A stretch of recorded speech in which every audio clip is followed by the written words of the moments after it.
So just to illustrate, we're just recording this on Wednesday, the 26th, and that is just before, about half an hour before the pit opens.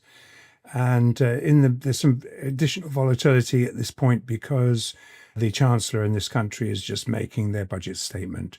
So we would expect a little bit of volatility around that. Now, in the bigger picture, we're drawing closer to the end of 2025. And to illustrate just how well physical gold and silver has acted as wealth protections since we opened this year, and here's where we opened, it now requires over $1,550 more to buy the same ounce of gold. And from where we opened in 2025, over $23 more fiat to buy the same ounce of silver. Now, what we're doing is reaffirming and in real time updating where we see these fiat to physical balance. In his newest interview, Andrew Maguire analyzes how silver has moved from the edges of investor attention to the center of a structural market story in recent weeks. Spot market tightness is severe. Investor accumulation and near-term delivery stress in futures markets have driven spot silver prices higher this month than in October. Price activity goes beyond short squeeze headlines. A rising imbalance between physical offtake and accessible deliverable metal prompts the market to act. Maguire calls the issue a supply-side catastrophe the paper market cannot ignore. Record depth backwardations, abnormal delivery notifications, and huge counterparties' inability to acquire actual metal will compel a major repricing, he says. Exchange delivery needs and export limits in key physical markets have shown that paper and physical are no longer fungible, as many market participants believed. Not academic differences. When market plumbing breaks, price signals are immediate. Maguire's theory centers on the short position's magnitude and physical scarcity. He claims that silver's naked short exposure has grown so much that matching forced delivery demand would necessitate a major devaluation. His working floor for revaluation is $80 per ounce. His figure is based on supply physics, not speculation. Without a sudden and massive rise of bullion, price is the only way to equilibrate market clearing when contracts must be met in metal rather than paper.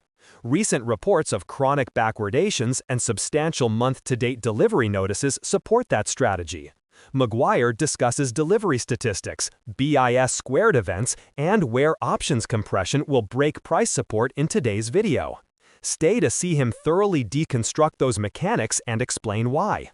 This is a regime shift in silver clearing and prices, not a commodities rise. If the analysis is useful, like and subscribe. It provides informed market-first analysis to other investors. Please enjoy the video and thanks for supporting us. Which has really entered the palliative care stage of its 54-year-old life cycle. So many people I meet still view gold and silver through fiat lenses, which by design have left many, many investors frozen, blinded by the headlights, while their wealth progressively gets sucked into the rapidly debasing fiat vortex. For what?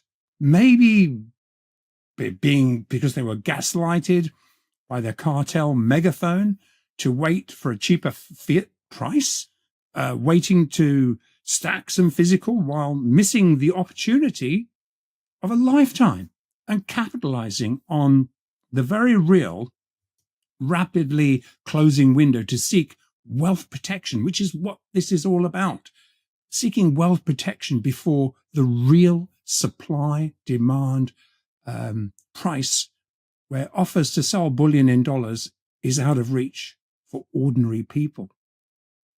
Look, let's take a quick look at the charts because it does help to illustrate what we're talking about.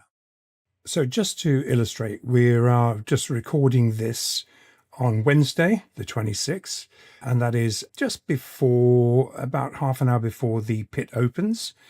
And there's some additional volatility at this point because the Chancellor in this country is just making their budget statement. So we would expect a little bit of volatility around that. Now, in the bigger picture, we're drawing closer to the end of 2025.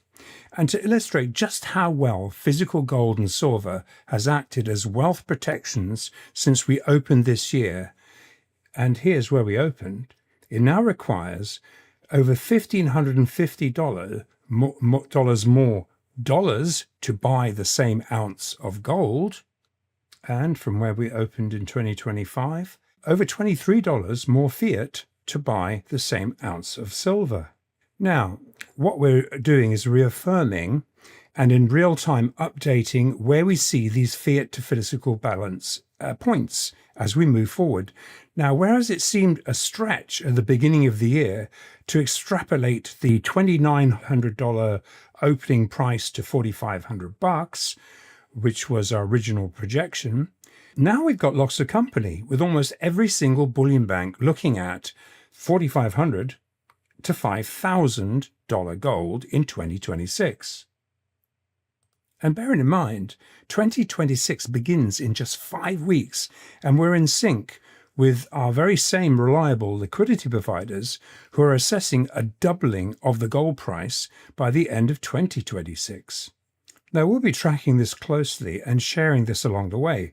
Now, the largest part of the move will be driven by a sudden lack of supply as Western institutional actors now seeking to move to a 40-20-20 allocation to gold from zero allocations increasingly competes with the inelastic central bank demand, where it will at best estimate require $8,000 gold, just scroll down, to bring sufficient bullion to the market to meet this enormous demand. There is insufficient physical to meet this enormous inflow of demand.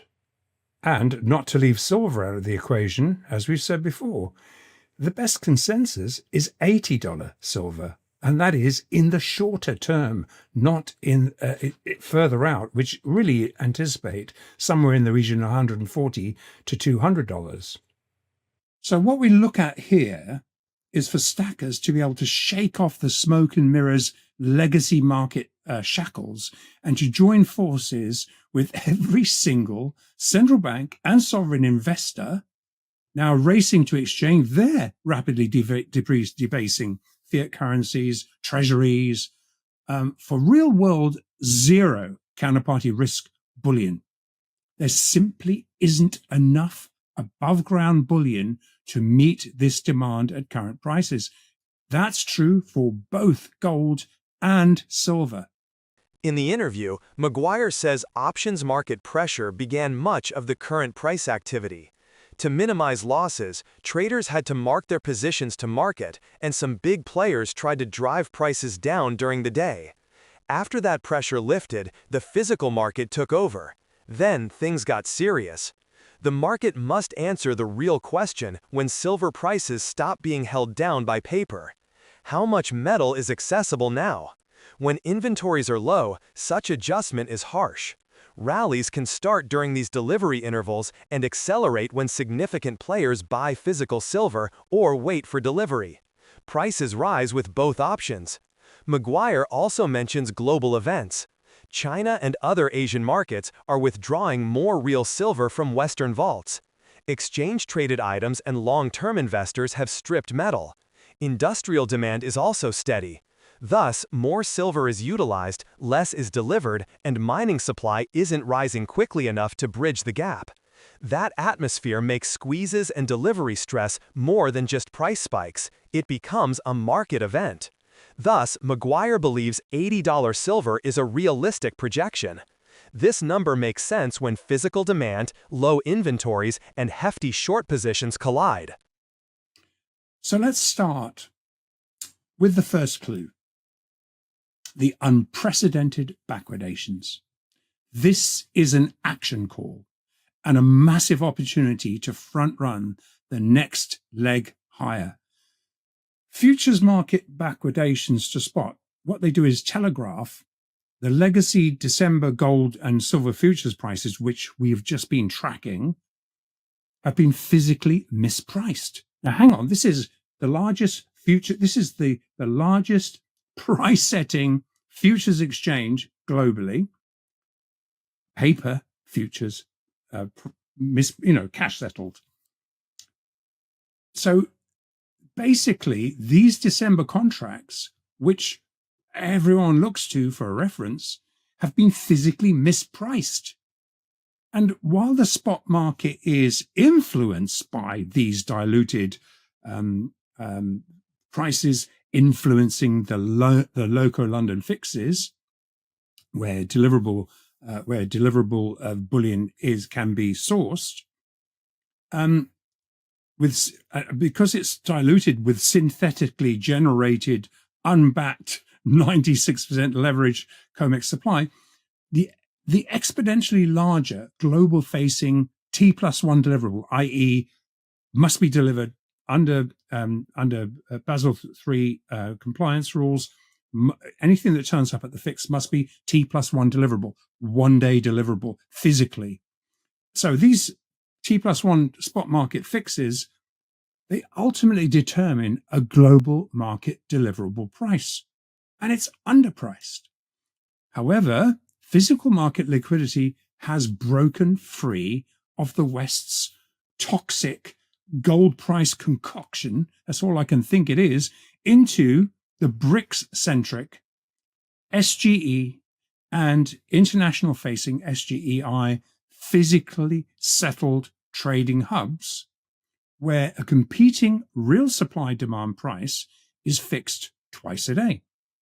Now, this price is a real price. This price feeds into the rapidly expanding Western-facing gold corridor, pushing back where Western paper to global physical differences are systematically arbitraged by central banks, sovereign, and very large institutional buyers who have exited these COMEX exchanges, understanding, as the central banks do and the sovereigns do, that this is a 54-year-old legacy marketplace that is so deeply underwater from a paper to physical perspective, they've become vulnerable.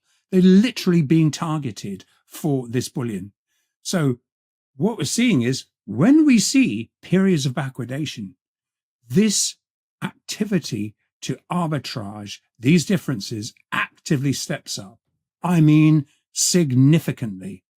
So futures to spot foreign exchange backwardations can only exist following the creation and selling of synthetic leveraged gold supply, which determines the non-deliverable cash settled price, which is so blatantly at odds with the global physical supply demand prices.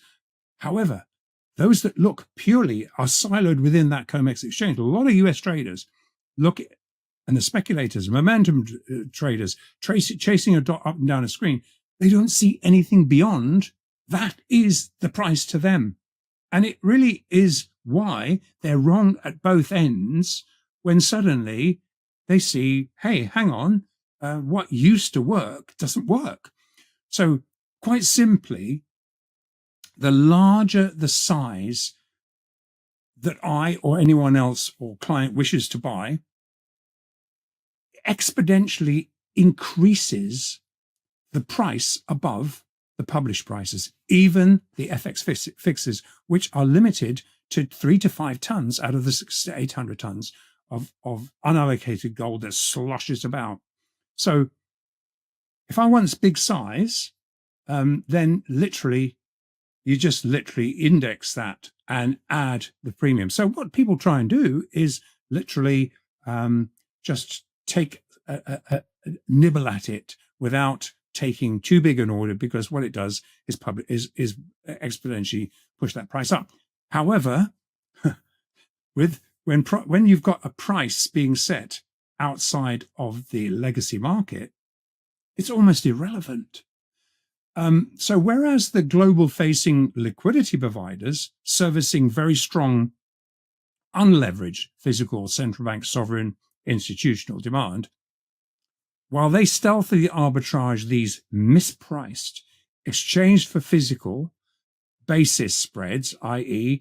the difference between this underpriced COMEX bullion, it's not bullion, this underpriced synthetic gold versus the real cost to buy that, even though it may be diluted slightly in the West still before it enters the gold corridor, that basis spread, EFP basis spread, is definitely stealthily being arbitraged without raising too much drama. So short-term chart chatter that you look at aside, and again, deliberate chart chatter. In other words, excuses to pull the bids. Really, as we've shown in the videos, in the chart sections, how pit managers come in, how options expiries, derivative expiries, mark-to-market events, how their footprints come in at the pit open, how these guys are desperately protecting a position, but are getting arbitraged. So what's happening is short-term chart chatter, as we say aside, it's these prices. First, silver's recent backwardation, when the spot price is greater than the futures price, is a warning indicator. It indicates that people want the metal today, not months from now, and that supply is limited. It usually suggests the market is having trouble finding enough physical silver to meet demand when this gap persists. In certain cases, prices fluctuate quickly. It leaps. The second issue is the trade partner. A few significant players have large silver short bets. The market has enough of metal so shorts can be rolled over or hedged without any trouble. Hedging is difficult and expensive as inventories fall. If huge players must close their shorts during tight supply, they may have to purchase back silver at higher prices. In that case, $80 silver sounds like the market responding to reality. Another consideration is how authorities and exchanges will react to excessive pressure. Exchanges often adjust rules, halt, or limit positions when significant market structures crack during settlement or delivery stress. None of that stops increased costs, but it can affect their speed. Everyday investors should know that rules might change quickly in a stressed market. Thus, physical and paper positions must be planned. Finally, silver is being dragged in two directions. Investors buy it as a safe refuge, while industry needs more for technology and energy. With high industrial demand, tightening supply, and a crowded short market, even a tiny shock might cause a huge swing. The lesson for everyday investors is simple. Know what you have, where it's housed, and whether you're holding silver for insurance or trading. Clear thinking and preparedness are more important than guesses in these situations. Leave your opinion. Do you consider current delivery mechanics as a temporary disruption or a structural repricing? If you like this breakdown, like the video and subscribe for more evidence-based precious metals market analysis. Thanks for watching and check out our other videos.